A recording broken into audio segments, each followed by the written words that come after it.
코로나19 방역을 총괄했던 정세균 전 국무총리와 한국교계를 대표하는 여의도 순복음교회 이영훈 목사가 만나 특별 대담 시간을 가졌습니다. 40여 년간 미국에서만 개최됐던 한인 세계 선교사 대회가 한국에서 처음 열렸습니다. 포스트 코로나 시대 한국 선교 방안을 모색했습니다. 대한예수교장로회 통합총회가 교단 소속 농어촌 목회자를 위한 전국 선교 대회를 개최했습니다.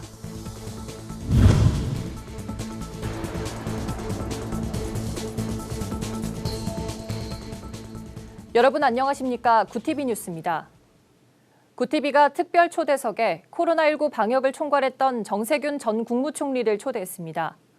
코로나19 방역에서 정부와 한국교회의 여러 오해들에 대해 묻고 답하는 시간을 가졌는데요.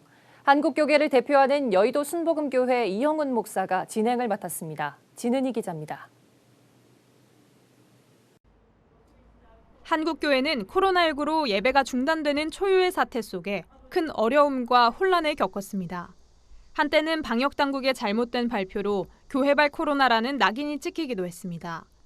구티비는 한국교회에 대한 오해와 정부 방역 지침에 대한 궁금증을 풀기 위해 최근까지 코로나19 방역을 이끌었던 정세균 전 국무총리와의 초대석을 마련했습니다. 한국교계를 대표하는 여의도 순복음교회의 이영훈 목사가 묻고 정세균 전 총리가 답한다는 형식으로 진행된 이번 대담에선 코로나19 방역과 교회발 감염에 대한 오해를 풀고 한국교회와 정부의 협력 방안을 중점적으로 짚었습니다. 먼저 정 전 총리는 K방역이라 칭송받을 수 있었던 데에는 국민들을 비롯해 한국교회와 성도들의 협조가 컸다며 감사 인사로 대담을 시작했습니다. 정부 방역에 협조해 주신 우리 기독교의 크리스찬 여러분들 또 국민 여러분들께 항상 감사한 마음입니다. 그렇기 때문에 그래도 우리가 이렇게 위기를 다른 나라들보다 상대적으로 잘 극복할 수 있었다. 이런 자부심을 좀 가져주시면 좋을 것 같습니다. 먼저 이영훈 목사는 정부 발표로 교회발 코로나라는 불명예스러운 타이틀을 갖게 된 것에 대해 한국교회와 성도들의 섭섭함을 대신 전했습니다. 보도가 조금 잘못 인용되고 통계가 잘못 보도돼서 한국 교회와 성도들이 참 억울해하는 부분이 그 내용들입니다. 저희 여의도 순복음교회만 해도 재적 성도가 한 58만 명 되는데 교회 내에서 어떤 활동에서 감염된 사례는 하나도 없습니다. 외부에서 감염돼서 교회에 왔던 사람을 다 교회발로 합산을 처음에 했기 때문에 이런 오해도 불러일으켰고 또 숫자. 이에 대해 정 전 총리는 정부의 통계가 잘못된 것이 맞다며 한국교회 총연합 등 연합기관의 항의 이후 정부 실무진들에게 주의를 기울일 것을 당부했다고 한국교회에 양해를 구했습니다. 이어진 대담에서 이영훈 목사는 영세 자영업자들을 돕듯이 현장 예배 중단으로 임대료 문제 등 어려움에 처한 미자립 교회들을 정부 차원에서 도와줄 것을 제안하기도 했습니다.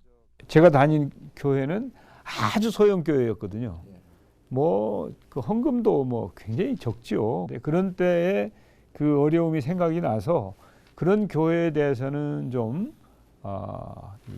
배려하는 게 좋겠다. 그래서 일부 지역의 그 도지사님들께 재난지원금을 드릴 때 그 아주 소규모 교회에 대해서는 좀 고려를 하는 게 어떠냐. 일부 지역에서는 아주 소형 교회에 대해서는 작은 금액이지만 좀 지원을 해주신 적도 있고 그렇죠. 구티비 특별 초대석 이영훈 묻고 정세균 답하다 편은 오는 17일 자정에 방송됩니다. 구티비 뉴스 진은입니다. 한인 세계 선교사 대회가 개최 45년 만에 처음으로 우리나라에서 열렸습니다. 이번 대회에선 지난 한국 선교를 돌아보고 포스트 코로나 시대의 새로운 선교 방안을 모색하는 시간이 마련됐습니다. 부울경본부 이진우 PD의 보도입니다. 한인 세계 선교사회 KWMF가 포스트 코로나 시대의 한국 선교, 성찰과 제안이라는 주제로 2021 한인 세계 선교사 대회를 개최했습니다. 특히 이번 대회는 지난 1977년 미국 히튼 대학교에서 첫 대회가 개최된 이후 45년 만에 처음으로 국내에서 열린 것으로 한동대학교와 공동으로 진행하게 됐습니다. KWMF 최근봉 대표회장은 조금 더 깊이 있는 선교를 지향한다는 확신을 가지고 이번 대회를 한동대학교와 연계해서 진행하게 됐다며 배워서 남주는 선교의 정신이 또 다른 사역으로 이어지길 기대한다고 말했습니다. 부인들도 작전을 하다가 본대로 돌아와서 자기들 점검하고 다시 나가는 게 정상적입니다. 저희 선교사들도 사실은 작전을 하는 사람, 또 전략적으로 복음을 전하는 사람들이죠. 그동안 우리들의 사역들 한번 충분히 돌아보고 또 반성할 것들이 무엇인지. 한인 세계 선교사 대회는 성찰과 통찰, 제안, 소망의 4가지 주제를 가지고 한국 선교의 방식을 돌아보고 위기를 모색하며 현재의 상황을 통한 희망과 은혜를 나누는 데 목적이 있습니다. 주최 측은 포스트 코로나 시대에 새로운 선교 방안을 제안할 것이라며 이를 통해 대한민국 선교가 변곡점을 지나 새로운 부흥을 맞이하기를 소망한다고 전했습니다. 이번 대회는 코로나 상황에서 철저한 방역 수칙을 지키며 현장에 참석한 300여 명 모두 PCR 검사 결과를 필수로 제출하도록 했습니다. 요새 분위기로 봐서 이렇게 큰 대회를 연다는 건 굉장히 좀 어렵죠. 하나님께서 이 세계 선교사 대회를 열게 하게끔 하는 그 발판을 마련해주고 그것이 아마 하나님의 비밀스러운 계획이 아니었나 이렇게 생각합니다. 장 총장은 누구나 선교의 사명은 다 가지고 있는데 뜻깊은 대회를 한동대학교에서 열게 돼 기쁘다며 캠퍼스에서 열리는 대회인 만큼 젊은 사람들이 선교 대회를 통해 새로운 선교의 마음을 가지기를 희망한다고 말했습니다. 3박 4일간의 대회는 그동안 서구의 틀에 갇혔던 한국 선교를 성찰하고 한국인 선교사에 허락한 선교적 리더십을 인식하는 시간이 되고 있습니다. 구TV 뉴스 이진우입니다. 대한예수교장로회 통합총회가 교단 소속 농어촌 목회자들을 초청해 격려하는 시간을 가졌습니다. 농어촌 목회자 전국선교대회는 올해로 11회째를 맞았는데요. 현장에 한혜인 기자가 다녀왔습니다. 대한예수교장로회 통합총회가 대전 영락교회에서 제11회 농어촌 목회자 전국 선교대회를 열었습니다. 행사는 13일 기준 대전시 거리두기 단계인 1단계를 준수한 가운데 진행됐습니다. 이번 선교대회는 전국에서 사역 중인 교단 소속 농어촌 교회 목회자들을 초청하는 자리로 이들을 격려하기 위해 개최됐습니다. 오늘 이 선교대회가 전국교회 우리 농어촌에 있는 교회들에게 힘을 주고 용기를 주고 함께하는 그러한 또 선교대회가 되시면 대단히 고맙겠습니다. 신정호 총회장은 교단 산하교회 9,288곳 가운데 약 3분의 1에 해당하는 3,081곳이 농어촌 교회라며 앞으로도 이들의 어려움에 공감하도록 노력하겠다고 말했습니다. 매년 7월마다 열리는 선교대회에서는 농어촌 목회 활성화를 위한 강의 등이 열렸으나 올해는 코로나19로 생략된 가운데 장학금 전달식만 이어졌습니다. 장학금은 통합총회 농어촌 목회자 협의회 임원들의 후원으로 마련됐습니다. 올해는 광주와 영주, 대전 등에 위치한 농어촌 교회 소속 대학생 5명이 장학생으로 선정됐습니다. 이들에게는 각각 장학금 100만 원이 수여됐습니다. 구TV 뉴스 한혜인입니다. 대한예수교장로회 통합총회가 평등에 관한 법률안 평등법 제정에 반대하는 성명서를 발표했습니다. 통합총회는 최근 논의되는 평등법은 사회의 분열과 갈등을 초래할 소지가 크다며 법안의 철회를 요청했습니다. 또한 평등법은 소수 보호 명분을 주장하지만 도리어 다수의 권리를 제한하고 차별을 조장하는 결과를 낳을 것이라며 이미 발효 중인 30여 가지의 개별적 차별금지법을 시행하는 게 차별을 막고 평등을 높이는 길이라고 반대 이유를 밝혔습니다. 웨슬리 사회성화실천본부의 감리교 웨슬리하우스가 서울 관악구 신림동에 국내외 선교사를 위한 선교관을 추가로 개관했습니다.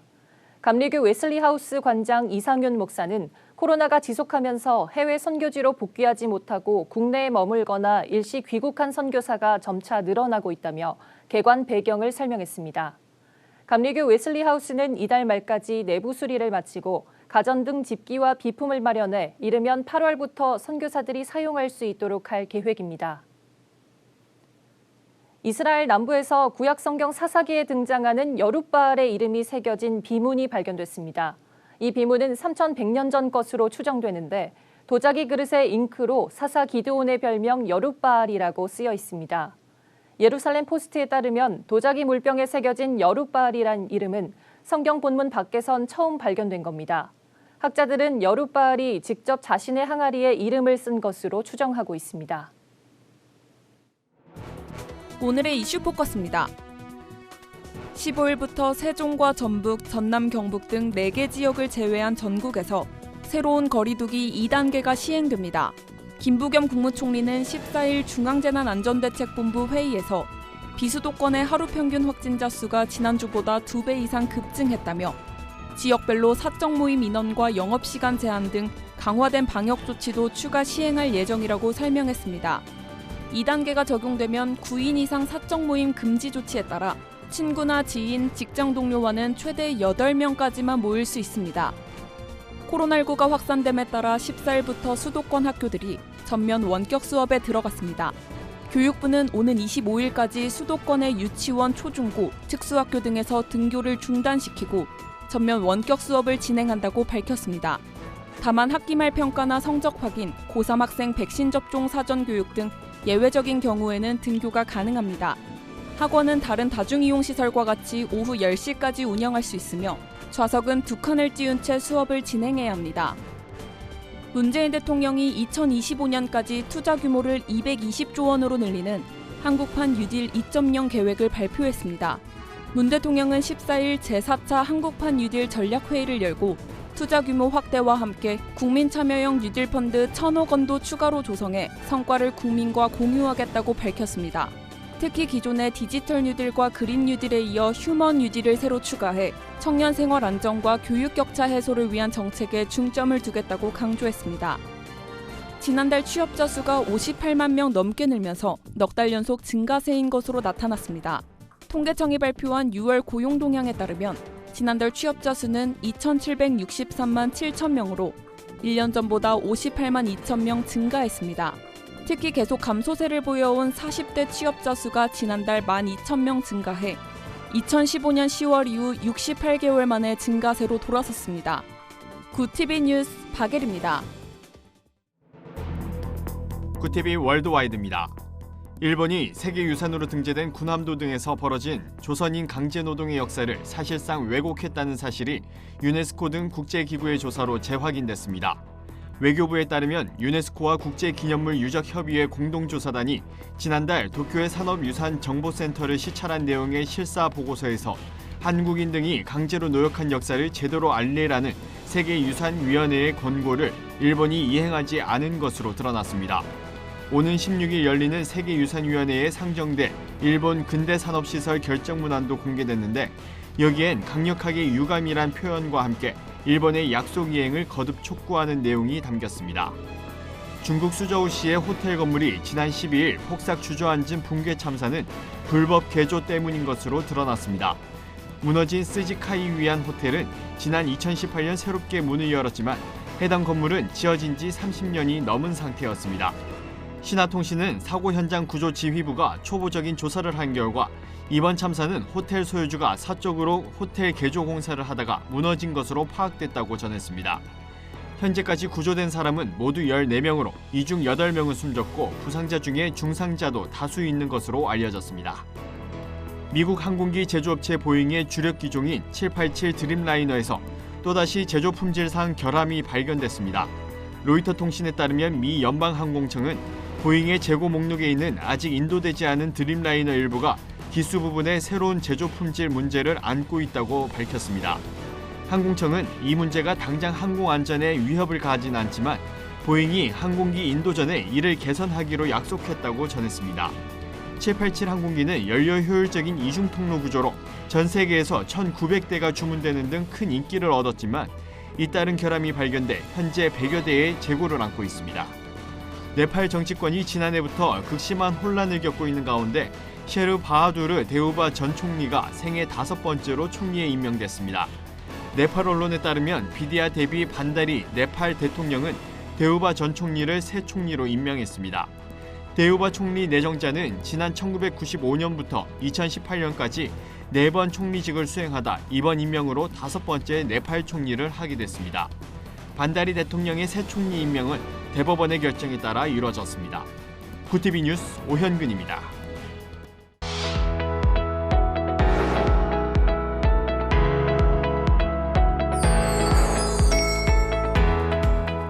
네포난의 교회 박은결 기자입니다. 오늘의 소식 전해드립니다. 요즘 날씨 정말 덥죠. 무더위를 시원하게 달래줄 CCM 신곡 소개해드립니다. CCM 가수 전선아 씨의 새 싱글 앨범 My All to Him인데요. 우리에게 익숙한 찬송가죠. 내게 있는 모든 것을이란 곡이 힙합 R&B로 새롭게 탄생했습니다. 특히 힙합 R&B 프로듀서 플랜지가 피처링과 프로듀싱에 참여해 호흡을 맞췄는데요. 플랜지 씨의 비트와 전선아 씨의 짙은 목소리가 함께 어우러집니다. 이 찬양 들으시면서 신앙도 다지고 더위도 식히시길 바랍니다. 여름하면 생각나는 게 있습니다. 바로 여름 수련회인데요. 코로나19 장기화로 다음 세대를 위한 여름 사역에도 어려움이 있는 것 같아서 안타까운 마음이 듭니다. 우리 청소년들을 위해 올해 여름엔 온라인 집회가 준비되어 있는데요. 위아처치에서 오는 29일부터 31일까지 청소년 기름 부음 캠프를 마련했습니다. 엑소더스를 주제로 열리는 이번 캠프를 통해 인생에서 가장 중요한 시기를 보내고 있는 우리 청소년들이 하나님 앞에 나아가 마음껏 예배하고 찬양할 수 있는 시간이 되길 소망해봅니다. 아이돌을 연상시키는 잘생긴 외모, 교회 오빠의 일상을 담은 브이로그 허니의 일상의 주인공 최진원 전도사가 첫 신앙 고백 에세이집을 출간했습니다. 책에는 최 전도사의 성장 배경부터 SNS를 시작하게 된 계기, 기독 인플루언서로 활동하며 겪은 고충들이 솔직 담백하게 담겨 있는데요. 이 세대와 다음 세대에 하나님의 놀라운 사랑을 전하겠다는 사명감으로 다음 세대 목회에 힘쓰는 최 전도사의 진정성 있는 고백을 만나볼 수 있습니다. 오늘의 소식은 여기까지입니다. 시청자 여러분의 다양한 소식들 계속해서 구TV에 전해주세요. 이상 내 폰 안의 교회였습니다. 거리두기 4단계 방역 지침에 대한 형평성 논란이 연일 계속되고 있습니다. 한 국회의원은 기자회견을 열어 현재 종교시설의 현장 예배 중단 조치는 유흥주점이 포함된 제1그룹과 별반 다를 바가 없다며 영화관이나 마트 등 감염 위험도가 가장 낮은 제3그룹으로 분류해야 한다고 강조했습니다. 마스크를 잘 쓰고 환기를 하면 감염 우려가 없단 과학적 사실에 근거해 최선의 방역 지침이 하루빨리 마련되기를 기대해봅니다. 이상으로 뉴스를 마칩니다. 오늘도 함께해 주신 여러분 고맙습니다.